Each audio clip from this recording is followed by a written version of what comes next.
This class is going to go over etiquette tips for email, how to properly communicate electronically.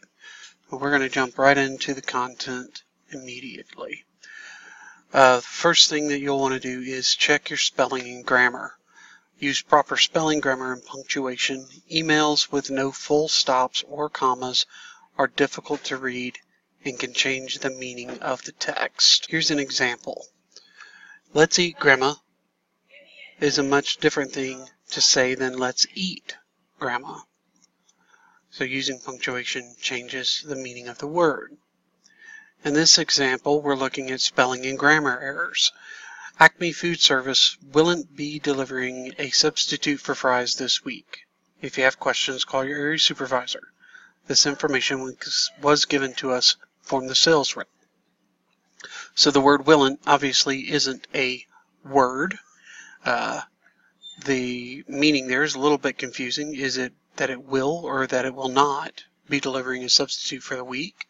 The red squiggly lines let you know that you have a spelling error. At the end of the first sentence, after the word week, you have 2 periods. The system will identify that for you. The word this in the third sentence is also underlined. The system is there letting you know that you need to capitalize the word this. But toward the end of that sentence, you'll see the word form, F-O-R-M, where it should have the word from. That is not going to be identified by the system because the word form is a legitimate word. So watch out for those things as well. The system will let you know about most things, but this is why you must carefully read and reread your emails before you send them. Take another look before you send a message. So, rereading and reconsidering your whole message before you send it is going to be important. Make sure that you look at it from the recipient's perspective. Make any corrections on messages that may possibly be misunderstood, and then reread the information again. Here's an example. I'll read these out loud. We have received the end-of-month financial information for your school. Your meal per labor hours are 23. Your inventory turnover rate is 2, and your expense to revenue is 97. Please let me know your strategy for moving ahead. This is a pretty confusing message because all of these numbers look pretty good, but the message gives a tone that seems to imply that there's some sort of problem that needs to be corrected here. A better example of a message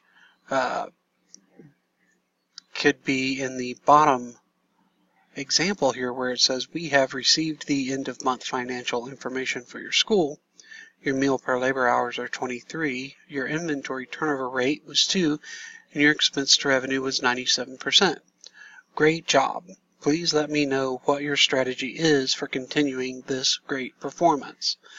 So the second message here acknowledges the information that's in the first sentence. It recognizes that it is excellent work, and then let me know what your strategy for continuing this great performance is very clear compared to saying, please let me know your strategy for moving ahead. So when you send an email, be careful with how you word things and try to keep it short. Long emails can look intimidating. A lot of people don't read all the way through big long emails. Make sure you use bullet points to emphasize what's important in your message. Bullet points draw the eye directly to them. It's a great way to pass on what you want to say. I'll read this for you. It says, one of the schools in the Chattahoochee cluster has an employee that wants to reduce her hours from 5.5 hours to 4 because she has back problems and can only stand for about 4 hours a day before her back starts hurting her. I have another employee that really needs more hours in the Northview cluster that is only working 4 hours and really needs more hours because she lives in South County and the price of gas is so high now that she really can't afford to drive all the way to North County to work. Plus, she carpools with another employee that works closer to the school, and that person works for 5.5 hours and she has to sit and wait on them to get off work. So can we reduce the hours of the employee that wants to go from 5.5 hours to 4 hours and give those hours to the person that works 4 hours and wants 5.5 hours? The point of the entire message is all summed up in the last two sentences. All of that background information in the beginning could have been better handled in a conversation to explain why the request was being made. That did not need to all be put into that one message right there. This would make a much better message if it simply said, I have 2 employees, this one's working these hours, this one's working these hours. I would like to flip that. Use reply all only when it's necessary. I can't tell you how many times we in the central office see messages come back under reply all that are not intimately personal, but definitely not for public consumption, and they end up going out to everyone in an email string. So if someone sends an email to you and it included you and all the other managers in your cluster, and you want to reply back to that person and say, hey, I appreciate you sending this out, but I certainly don't think it needed to be shared with everyone. If you hit reply all, you just told every single person on that email string what you thought about the email that the person who originally sent it, what you thought about what they did, and what you thought about the message that they sent. You have to be careful with the reply all button. There are 2 buttons up there. One says reply. That's a personal message between you and the person who sent out the original message. And reply all is, I am making a public statement to everyone. So don't use that button if you can avoid it. Checking the receipt of an email. You can check to see if someone got your email. When you send the email, you can request a read receipt. When you open a new email, you can go to the Options tab. There's a checkbox option that says Request a read receipt. Type the email out, and then when you send the email to someone or to a group of people, you will get messages back when they open those emails and look at them. Timeliness requiring 2 responses. If you read it, reply to it. If the sender is asking for an immediate response, please reply immediately, or at least let the sender know if you need more time. If you think you do not have time to deal with a message right then don't open it. Set aside some time to come back to it later. If the response requires some thought, having time to think about it will help you to create solutions later on.